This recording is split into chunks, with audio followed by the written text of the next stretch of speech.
मैंने बचपन में पढ़ा था कि जब तिलक जी आए 1916 के लखनऊ कांग्रेस अधिवेशन में, तो 1907 में नरम दल और गरम दल का सूरत में विभाजन हो गया था और 1916 के लखनऊ कांग्रेस अधिवेशन में दोनों में समन्वय हुआ, परंतु दोनों के रूप में सहज स्वीकार्य लोकमान्य तिलक थे। और स्थिति यह थी कि लखनऊ के चारबाग रेलवे स्टेशन पे जब उनकी ट्रेन आई तो उनके लिए जो बग्घी लगाई गई थी और यह था कि उस बग्घी में वो जाएंगे सभा स्थल पे, वो मोती नगर में था सभा स्थल, और मुस्लिम लीग ने अपना अधिवेशन रफाए आम क्लब में किया था।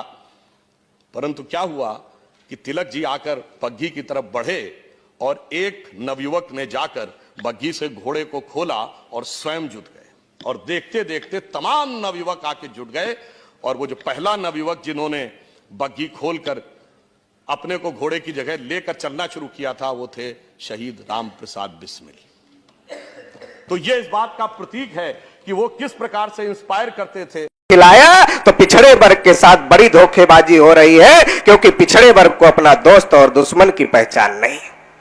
जिस तिलक को पिछड़े वर्ग के लोग अपना नेता मानते, अपना मसीहा मानते हैं, उसी तिलक ने 1918 में जब बाबा साहब अंबेडकर ने और भास्कर राव जाधव ने अनुसूचित जाति के लिए और ओबीसी के लिए विधि मंडल में आरक्षण की मांग किया था, तो उसी बाल गंगाधर तिलक ने कहा था तेली को संसद में जाकर क्या तेल निकालना है, कुर्मी को संसद में जाकर क्या हल चलाना है, दर्जी को कल संसद में जाकर क्या कपड़े सिलना है, तेली तमोली और कुनभटों को संसद में जाकर क्या करना है। अगर तिलक की लड़ाई, तिलक का स्वराज्य सबका स्वराज्य होता तो वो तेली को तेल निकालने के लिए संसद में जाने की बात नहीं करते, कुर्मी को हल चलाने के लिए जाने की बात नहीं करते। इसका मतलब तिलक की आजादी हमारी आजादी नहीं थी।